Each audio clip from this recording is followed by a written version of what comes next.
this panel discussion. And I think most of you know me. I'm Lori Karras. I'm one of the organizers.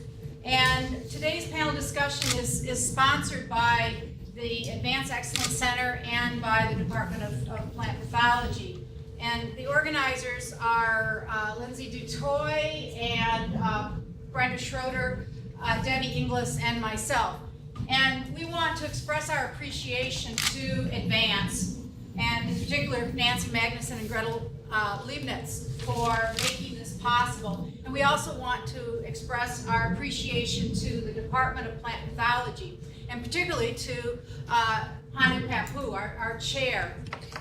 It was really Hanu's forethought in going to this workshop, what was it, about 2 years ago, that the Advanced Center held for department chairs that made us eligible for a grant from the Advanced Center.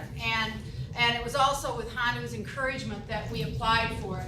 And I think most of you know Hanu, and when he encourages you to do something, it's better to just give in and do it. So we were funded by the Advanced Center as part of their, I think they call it Departmental Mini Grant Program, and the title of our proposal was Ensuring Successful Transitions for Women Faculty in WSU's Department of Plant Pathology. And the objective was to provide opportunities for professional development for the female faculty in the department, and that would be the four of us. So we are the four female faculty in the department, and all four of us were critical. We were at transitional points in our career, and the three on the panel will discuss this. So our project had three parts. First, to provide professional revitalization via mini sabbatical training to enhance research skills and develop innovative teaching approaches. Secondly, to explore the mini sabbatical as a way to overcome bottlenecks during career transitions and to help campus and non-campus based faculty to reconnect with each other, and Dr. Ingles will speak to this. And thirdly, to share information on navigating obstacles to career advancement. So today's panel discussion really meets that third objective, to disseminate what we've learned both through our experiences and through looking into sabbaticals and barriers and bridges with the broader community. Okay, so what have we learned? Well, one thing we've learned is that there are probably as many different flavors of professional leave as there are faculty that take them. We've also learned that most faculty don't take advantage of professional leave opportunities that are available. And there are probably as many reasons for this as there are faculty. I'll talk about a few of them just briefly, and hopefully these will surface as we go through the discussion.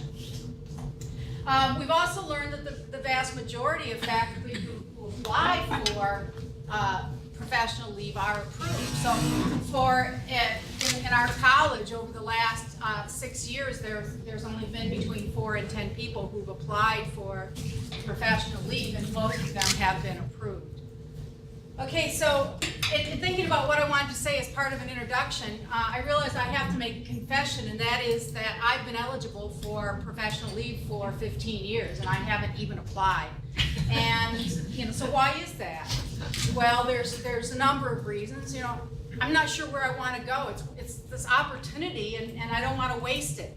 I don't know what to do with my responsibilities here. I don't know what to do with my partner. I don't know what to do with my house. I don't know what to do with my pets. And I'm sure that these are some of the barriers that other faculty face.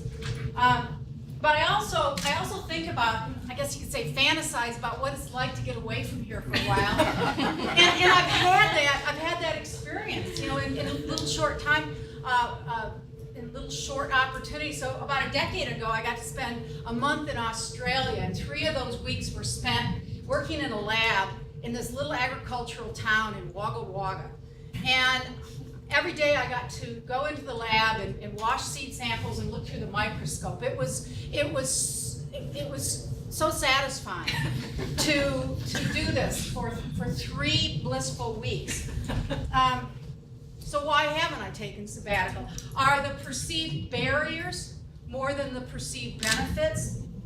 I know I'm not atypical. because across the country at public institutions like WSU, only about 5% of the faculty in a given year are on sabbatical leave. Now, we can contrast this with private institutions where the figures are higher, and I think this is kind of an interesting interesting aspect, and perhaps some of our panelists could speak to this. But for example, at Swarthmore, which seems to be atypical even among private institutions, 20% of the faculty, 20% of the faculty in a given year are on sabbatical. And the administration is actually doing things to make it possible for them to take sabbaticals, particularly stay-at-home sabbaticals, which seem to be a growing trend.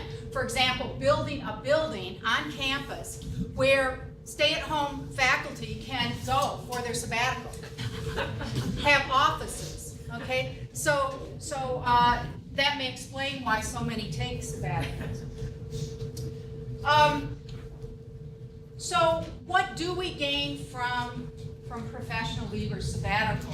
I looked to a chapter by Selena Sima, and it was written in 2000, and it's called, her chapter is in a book called New Directions for Institutional Research.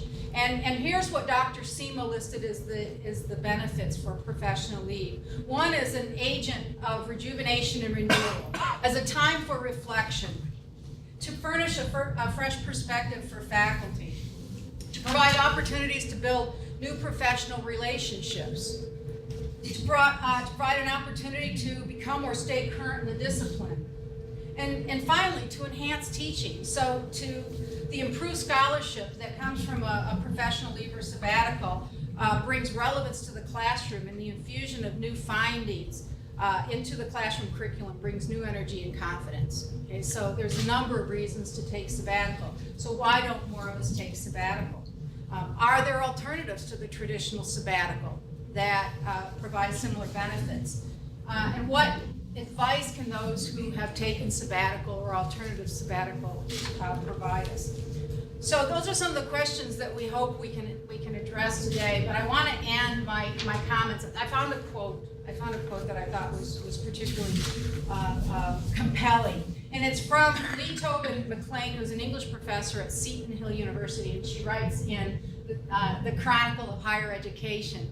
And this was from a February 16, 2006 article. She said, so while anticipating my sabbatical, I imagined myself as happy all the time. After all, I put together the proposal when I was way too busy with teaching, grading, committees, and administrivia.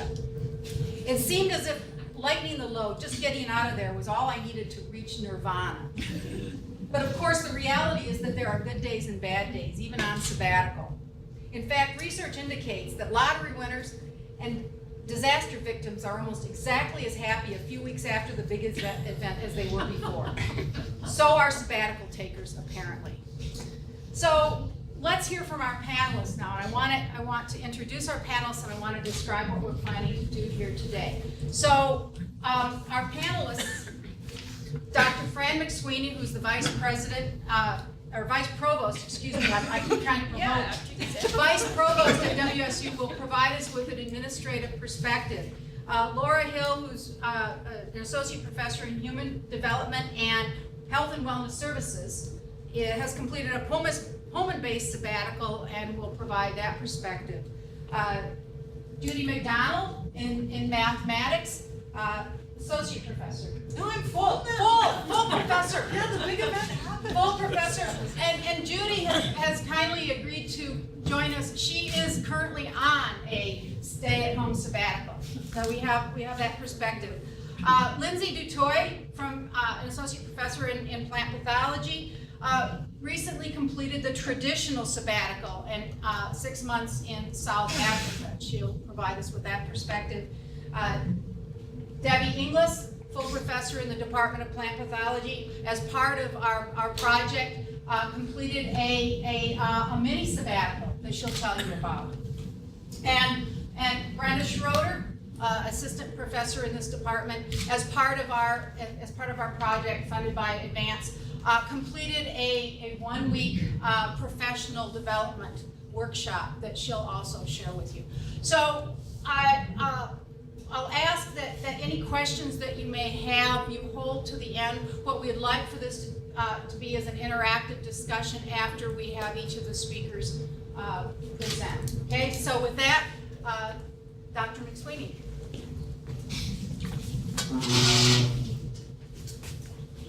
Lori wanted us to all come up here. That's the cameras can get us. And let me just start by thanking all you guys for taking your time out to do this and for putting this on. Because unlike Lori, sabbaticals are very dear to my own heart and life. I took sabbaticals every time I was eligible. And really, I think they were very important to my professional development. So I do encourage you all to do that for the very reasons Lori mentioned, to give yourself a rest, to give yourself a time away, to recharge your batteries, to learn new things, to network with people in ways that you don't often have a chance. I mean, even on this campus, even if you stay here, the opportunities for networking are vastly greater when you have a little more time to sit and think and do things. And by the way, let me also point out that if you want a quick networking opportunity on campus, go to the academic posters on Friday morning.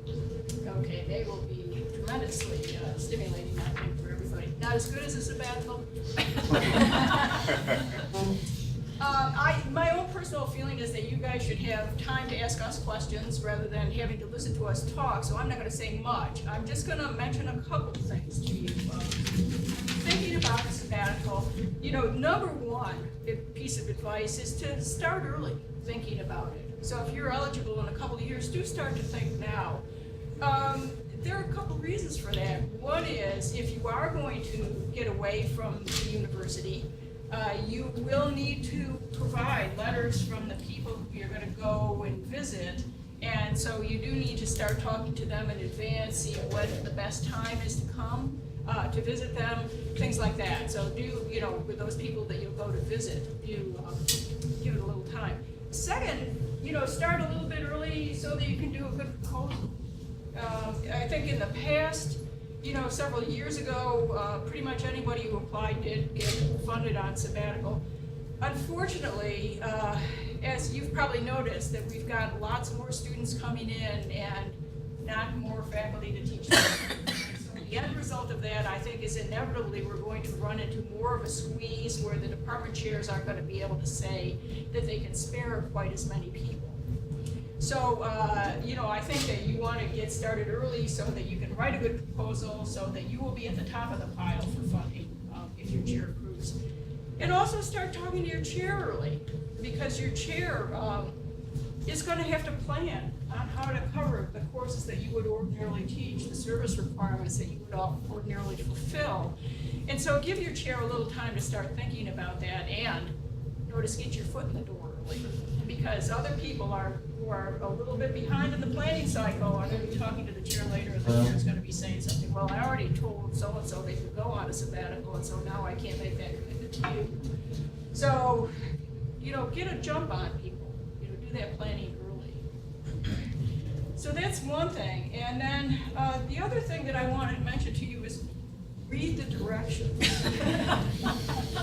The rules about sabbatical are very complex, and there's a good reason for that. I mean, they're more governed by state legislation than other things that we do at WSU, because the legislature, who aren't academics, probably rightly view them as some sort of vacation rather than an investment in the most important capital that we have here at WSU. And so there are more rules about sabbaticals, and so please do make sure that you have the letters of support, from the people you'll visit. Make sure you have a couple of people who can write good letters about why this is a good sabbatical and it should be granted to you. Make sure that you can live within the amount of money that you'll be granted. If you happen to be in the top quartile of faculty earners, for example, at WSU, salaries are capped at that level, so you might lose a little salary that way. You get 75% of your salary if you take a full year sabbatical. You get the full salary if you take a semester sabbatical. So think about that and the kind of impacts that might have on you. If you actually figure out what you learn, by the way, it's going to be better than you think. And that's because of the impact of taxes. Admittedly, I had my last sabbatical, in years of higher taxation than are currently the case. But the difference between 75% and 100% of my full salary was surprisingly little and very much worth.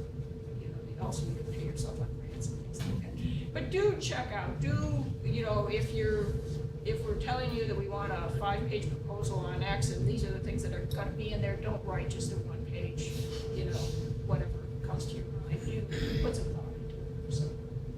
So that's about all I wanted to say. So I'll be glad to answer questions later. Okay, thank you, Fran.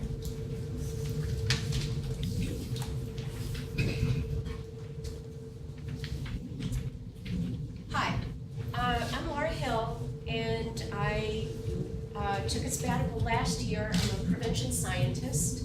I stayed here because I work with economists. I do interdisciplinary work, and I felt that I needed to better understand economics and my economist colleagues in order to translate some of the work that we were doing into my field.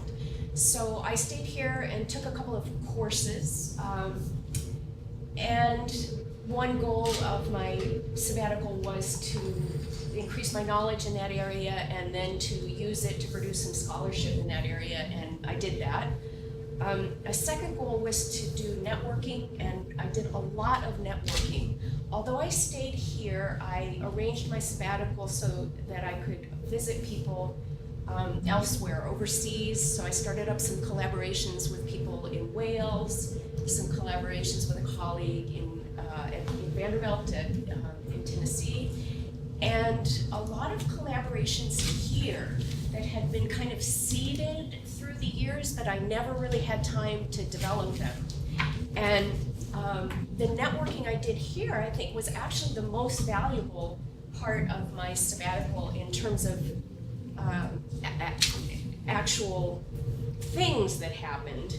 But the process of sabbatical and just the amount of time I had to think and read and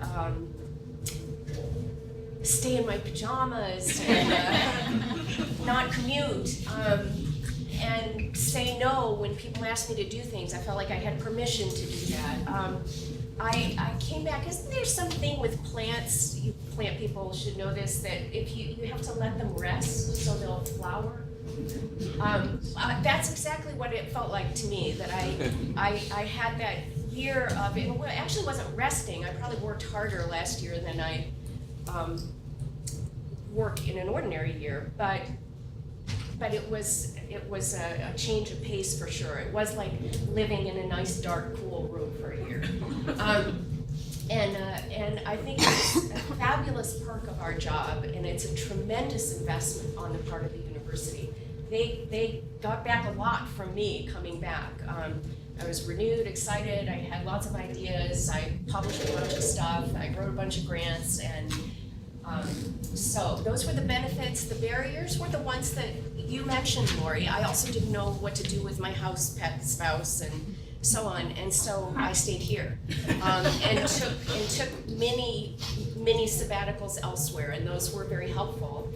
The other barrier was that I have a lot of grant involvement and responsibilities, and I really needed to be here for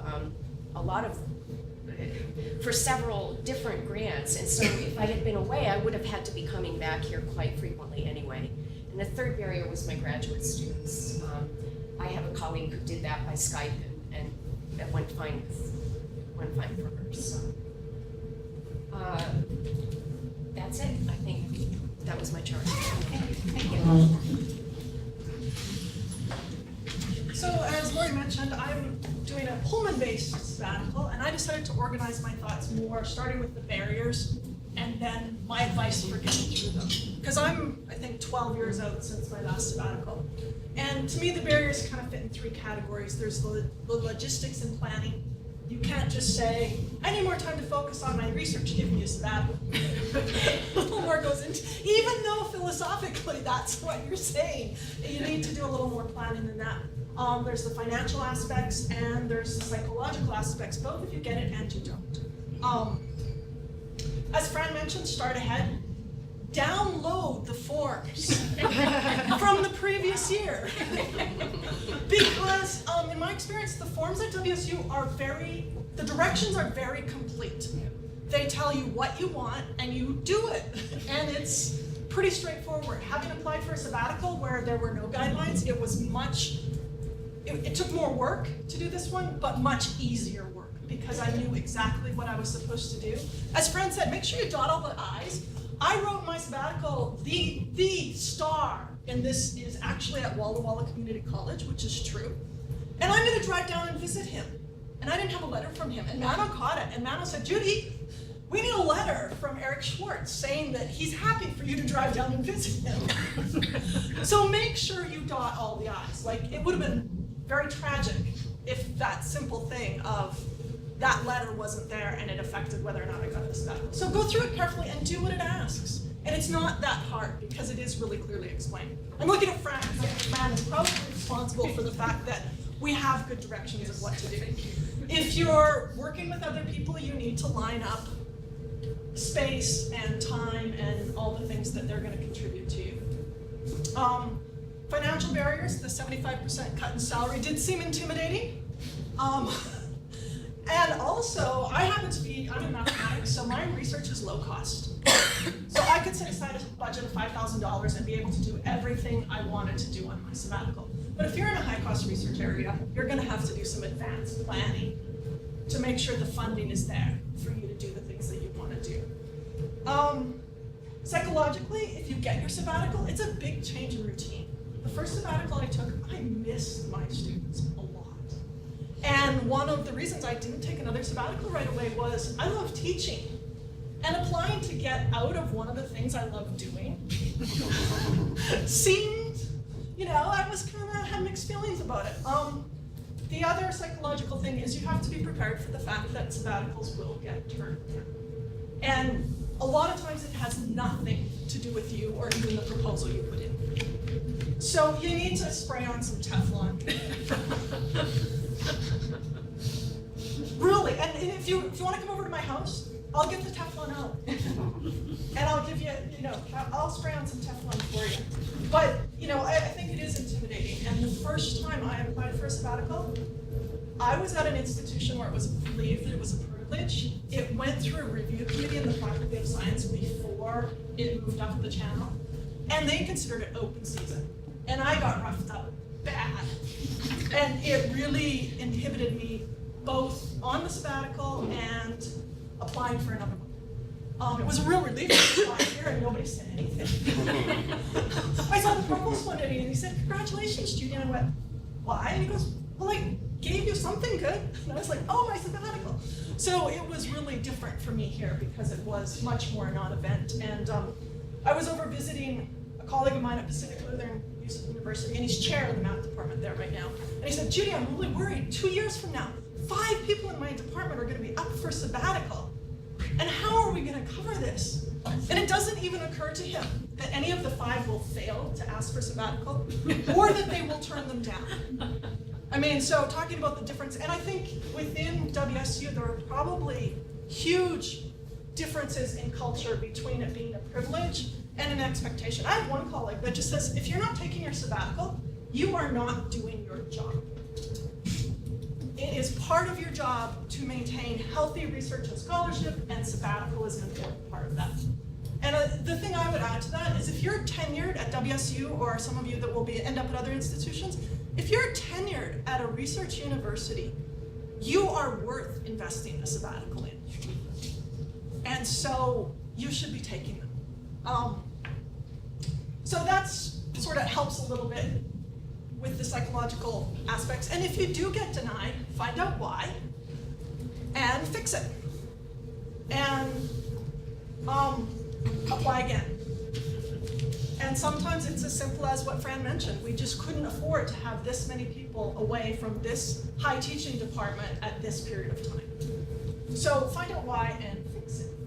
What else did I want to say on that? In universities, we have things that we're asked to do, we have things that we value, we have things that we reward. Good scholarship and research get rewarded. Other important things we do may or may not get the same reward. So look after the thing that you know gets rewarded.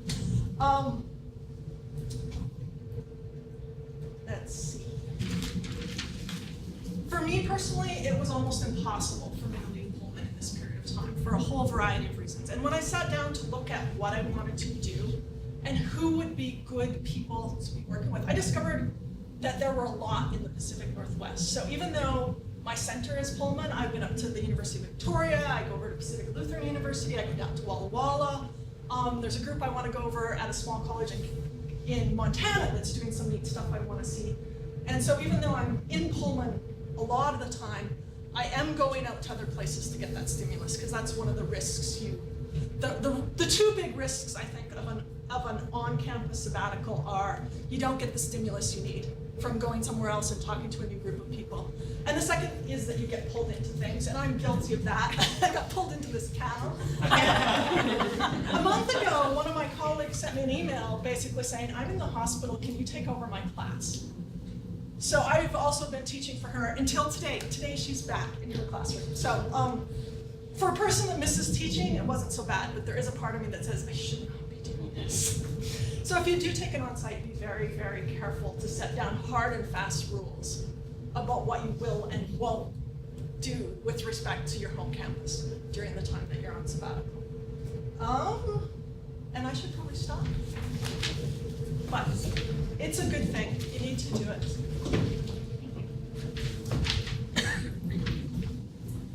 Hi, Lindsay Dutorian. Some of you have heard my sabbatical story when I gave the seminar here last year. I was on sabbatical from November 2010 to April 2011, a 6-month position overseas. And I had been in this position in the department for 10 years, and I think it's a very extensive number of years before you've established a program, you've proven you can meet the expectations of the university, and it's a really important time to stand back and say, where do I want to take my program now? I've spent all this time and effort to build this program, I'm happy with the program, where do I want to be? And I felt like a sabbatical was a very helpful way to give me that space from the minutiae of your daily job to be able to think. And I had already set up some collaborative projects with some researchers at the University of Stellenbosch near Cape Town in South Africa. So it was a logical place for me where they had invited me to come and do some work there. And I also knew the culture because I did grow up in that country, so it was easy for me I could speak the languages, and I could kind of fit in the culture pretty well. I already had relationships with some of the growers, the commodities that I work with, and so on. So I felt that was a productive way to do so. I think, some of the benefits are, I came away from that sabbatical thinking I fully understand and appreciate why we have professional leave at the university. I really do think it's a critical part of investment of the university in faculty. And I will be happy to take another one when I'm eligible, or at least within a certain number of years, because I saw how much it benefited me personally and professionally. The ability to say, is this where I want to take my program? How can I improve my skill set? What kinds of maybe changes in the way I'm developing my program can I begin to implement? And to have the courage to do so. We tend to be so busy keeping up with our daily activities that we don't take the time to think about these things, or we think at some point in my life I'll think about it, but I think they are very important questions to think about. On the barrier side, the logistics of doing a sabbatical overseas are a little bigger than maybe stay at home. But I am single. I don't have a pet. I don't have a house. And I don't have a spouse. So I was write a book about this. So it was relatively easy. The University of Stellenbosch, where I did my sabbatical, did provide housing for visiting scientists. So I was able to make a reservation 6 months ahead of time. And I had to pay the rent there as well, and so I had to arrange for someone to rent my place while I was gone. So there was a little bit of that, but not particularly difficult. In preparing for this panel, we talked to a number of other faculty who've taken professional leave, and I talked to a woman who went to New Zealand from WSU. Her spouse also took sabbatical in New Zealand at the same time, and they took their 2 children. And it was remarkable. She said, nowadays with the online resources, it's really not that difficult as it used to be. So much is available, can be planned specifically online. And so it was true for me. I had 3 graduate students in my program at the time I was on sabbatical, and I did Skype or conference calls weekly with different people as needed. I had ongoing grants and research projects, collaborators in California, collaborators in Washington, and email is still accessible overseas, and conference calls are very easy. I did a few video conferences, but Skype is good enough for that kind of thing.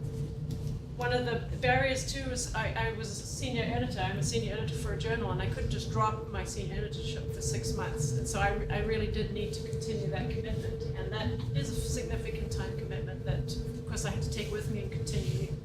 Going overseas is not an excuse not to. So I think carefully as you plan your professional leave. What are the things you can drop? What are the things you may not be able to drop? And perhaps timing your professional leave to get the best benefit of that. I also have a couple technicians, so a regular communication electronically is really not difficult. And one of the things you have to do when you apply is prove to the university that your absence, physical absence, or relocation for that period is not going to disrupt your program. And I was fortunate to have 2 technical staff that are very experienced, very responsible, very reliable. I knew that I could leave the day-to-day management of my research program in their hands and not worry about it. I had letters from Deborah Inglis and Lionel Tenagoshi in the Department of Entomology to sort of back up their trust in the staff that my program, that they could maintain our program. So it is really important, as Laura mentioned about reading the rules and following instructions and making sure the university feels they can trust your judgment in doing so. So I'll end. I'm really grateful for the opportunity I had.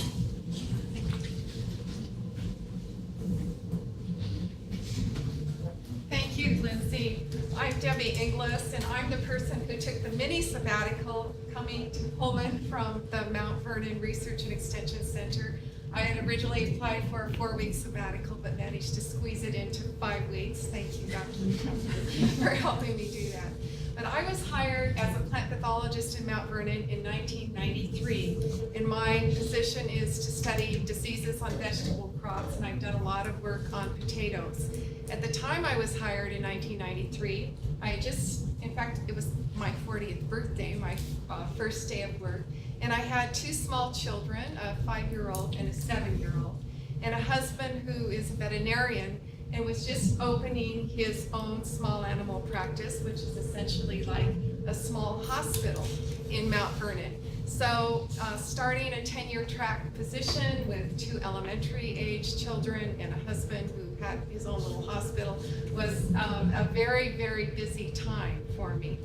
And I didn't even imagine taking a sabbatical, to be quite honest with you. It was just totally out of my mindset, not only for personal reasons, but because I have a research and extension program, and I work with potatoes, and I do a lot of field research. So my intense research time of year is between usually the end of April to about the end of November.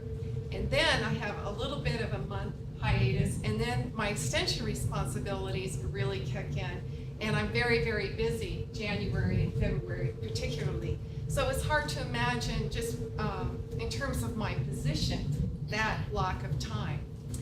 I then was fortunate to be promoted with tenure, and then in 2004, about the time I probably would have taken a sabbatical, I accepted an interim administrative appointment for 4 years, and that was maybe not the kind of sabbatical that we are really going to talk about today, but it in itself was a type of sabbatical because I did gain a whole new and unique perspective. But I miss plant pathology. I miss my work as a plant pathologist. I resumed my appointment as a plant pathologist in mid-2008. And I then had the goal of becoming a professor, which I was successful and was pleased with that promotion from WSU. And so suddenly I was at this transition period in my career where it was time to rejuvenate my research program, which I had been away from. And I have a very wonderful technician, Babette Gunderson, who kind of held things together for me when I was so busy as an administrator. And so it's time to step back and rethink and plan. So when the advance opportunity came, I thought, well, I could be away for for a month. That's not too far from our veterinary hospital, not too far from all the research extension, not too long. And by this time now, my children are sort of out of the nest. So it was personally came at a better time. So last year I was here for this 5-week period, and I really enjoyed the time reconnecting with colleagues, networking with new ones, as Dr. McSweeney mentioned, and getting to know graduate students. Something, although we have 14, I think, graduate students now at the Mount Vernon Research Extension Center, I didn't know all the plant pathology grad students, and I really enjoyed that opportunity too. And then meeting other women faculty through AFW, attending events, going to seminars, just having that time in my office. I completed a tremendous amount of work, abstracts, publications, grant proposal, report, budget issues with a grant that I'm working on. It really was intense, dedicated time that I enjoyed so much, just to have the freedom from all of the normal day-to-day concerns and so forth. I would say the only downside was that I wasn't prepared to go back. I didn't prepare myself, let me phrase it that way, because it wasn't, I really was able to remove myself from my normal day-to-day activities. And so when I went back, I still sort of had this perspective of being away, having stepped back. And it was a little bit hard to get into the routine, when a potato call and instant. I'm doing this right now. I'm writing this report. That's also important. So that was a little bit of an unexpected transition for me. But I think one thing that I did accomplish is I have a different mindset about taking a sabbatical. I realized I can do it. I can go home and there's not 5 weeks worth of dishes. The veterinary hospital dish burnt down. Babette just held our research and extension program together like she always does. And so, I could take a 6-month or even a year-long sabbatical. I could do that. So that was a big shift in my perspective, that I would really love to do that, and I know now that I can.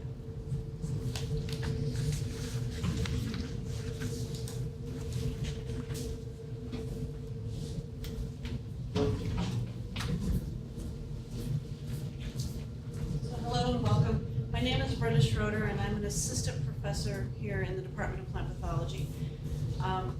I am going to talk from the standpoint of the fact that I am not eligible for sabbatical leave, but at the same time, as a young professor trying to build my program, work on the expectations that the university has for me, which include a 35% teaching appointment, I felt that I, while not lacking in energy or interest in